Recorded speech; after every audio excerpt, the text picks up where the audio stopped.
મ્યુનિસિપાલિટીનો સાહેબ જે ગંભીર પ્રશ્ન છે એની જે ગટર લાઈન છે એનાથી આજુબાજુના રહેવાસીઓને તકલીફ પડી રહી છે એ મુદ્દો ગંભીર છે. શું છે?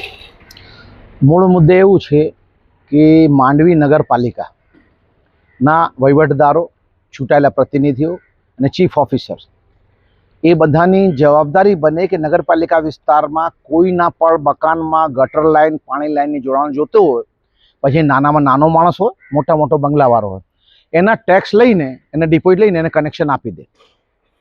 નગરપાલિકા માંડવીમાં શું થઈ રહ્યું છે કે નાનો ગરીબ માણસ એના મકાનના, એના પ્લોટમાં મકાન બનાવ્યું અને ગટર લાઈન પાણી માટે આવેદન કરે તો નગરપાલિકા અને પ્રોસિડિંગ અધિકારી, જવાબદાર વ્યક્તિઓ આ કામ પૂરું નથી કરતા.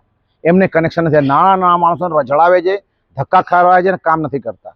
એના સામે બિલ્ડરોથી સાંઠગાંઠ કરીને બિલ્ડરો નગરપાલિકામાં ટેક્સના, પાણીના પૈસા ડિપોઝિટ નથી ભરતા, ગટર લાઈન કનેક્શન માટે ડિપોઝિટ નથી ભરતા, તોય એમને કનેક્શન આપી દેવામાં. આપણે કોઈને, મોટા માણસને, બંગલાવાળાને કનેક્શન આપવા આપણે કોઈ વાંધો નથી, પણ આપણે વાંધો છે કે નાનો માણસ આવે તમે કનેક્શન આપતી, પૈસા દેવા આવે છે તો તમે કનેક્શન દેતા નથી, પૈસા નથી લેતા. એનાથી સામે મોટા માણસો ઇલીગલ કન્સ્ટ્રક્શન ને ઇલીગલ કનેક્શન પાણીનો હોય, ગટરનો હોય તો પૈસા લીધા વગર આપી દો છો.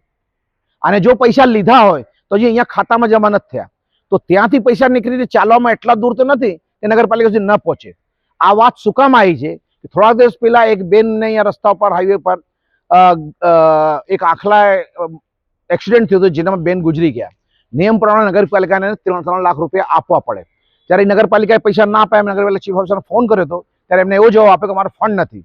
તો મારો પ્રશ્ન એ છે કે એક બાજુ નગરપાલિકા જે લોકો જેન્યુઇન ફંડ આપવા માંગે, જેની જવાબદારી બને, લોકો ફંડ આપવા આવે, ફંડ લેતા નથી અને એને કનેક્શન આપતા નથી. અને એવા ઇલીગલ કનેક્શન અને ઘણા બધા કનેક્શન એવા આપી બેઠા છે જે લોકોને ફંડ લેવા જોઈએ એ લેતા નથી. તો નગરપાલિકા શું મોટા માણસો માટે જ છે, નાના માણસો માટે નથી?